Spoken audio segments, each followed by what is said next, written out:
Bismillah. Assalamualaikum warahmatullahi wabarakatuh. Hello everyone, my name is Akin and I am from 10th Programmer from IDN Boarding School, Ahwan. And in this video, I would like to teach you all simple HTML. I could guarantee that it won't be that hard, but coding is all about being precise and focused after all. But if you can do that, coding would be easy. So without further ado, let's start. First of all, you guys should download Visual Studio Code. It's a programmer's workspace for making websites. There's also extensions so that you can customize the application. You can change the display color, add pad extensions, and many more. But in this video, I won't be teaching that. I will teach you basic HTML. Even people that have never even once done coding could do it. So listen carefully. And if you want to copy the code I have on the screen, you can do that. So you can check out the results for yourselves. But I won't guarantee, no, I do guarantee that it will be messy because we won't be learning CSS here. And first of all, we're gonna be divided into a few sections of HTML. So for the first section, we're gonna learn about basic HTML structure. The first thing you need to know about HTML is its basic structure. An HTML document consists of a series of elements, represented by tags. These tags are surrounded by angle brackets, and they usually come in pairs. The opening tag is followed by the content and then the closing tag. So if you're wondering which one is which, this is what you call the opening tag, right here. And this is what you call the closing tag. Sorry, hold on. Yeah, this is what you call closing tag. And inside of the tags is the content. Oh, sorry. Inside of the tags is the content for the coding. The basic structure of an HTML document includes the doc type HTML, which is at the first line, which is what you call the declaration, the HTML element below it, and the head element, which is below it again, and the body element, right here. So the head element is usually for the writings at the very top of a web page, and then the head is usually the content of the web page. The head element contains metadata about the document, while the body element contains the content of the document. For the next section, section 2, which is headings and paragraphs. Now that we have our basic structure, let's talk about headings and paragraphs. Headings are defined using the H1, H2, H3, and so on elements. These elements are used to define the hierarchy of headings on a web page. So H1 being the biggest font, something like there would be text on the output, and H1 usually is the biggest, and then until H5, which being the smallest of the text.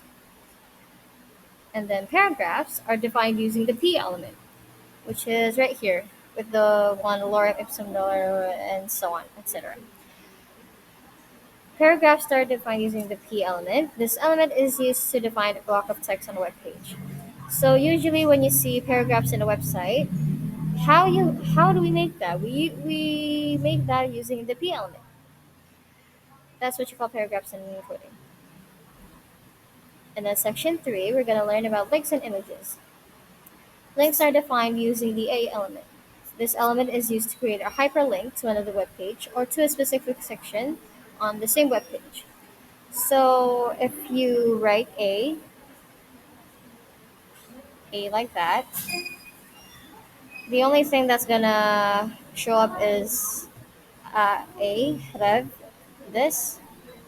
This wouldn't come out, this wouldn't come out. So the rev is where you put the link, where you want to put the link in. And then this would be the name of the link. So if you were to put that,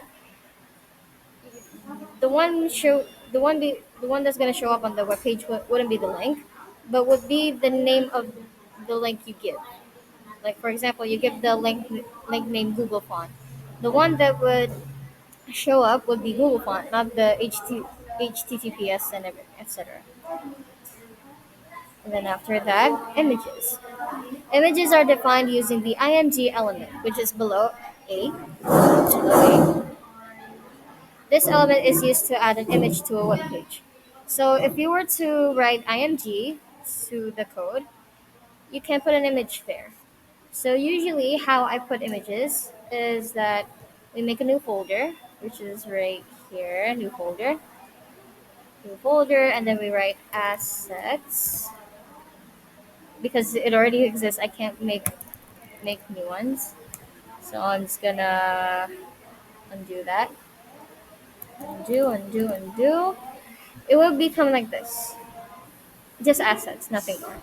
And then after you download a certain image, you can drag and drop from files into assets. For example, I'm gonna put a random image. Let's see from example cart. We can put this from there. There's gonna be a card. There's gonna be this. I put this first for the tutorial video, so we're gonna just do that.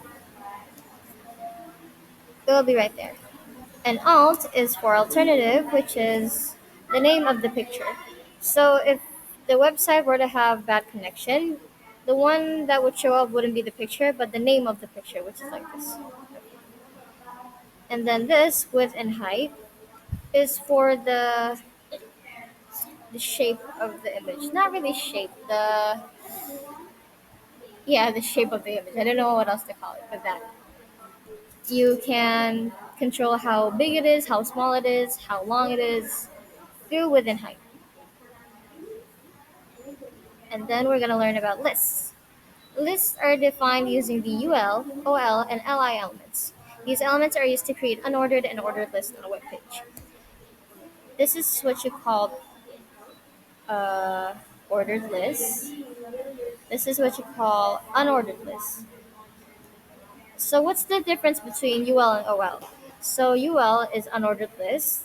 The difference is unordered lists use dots for lists, while ordered lists uses numbers for the list. And then that's pretty much it for basic HTML. So I hope you learned something new and valuable.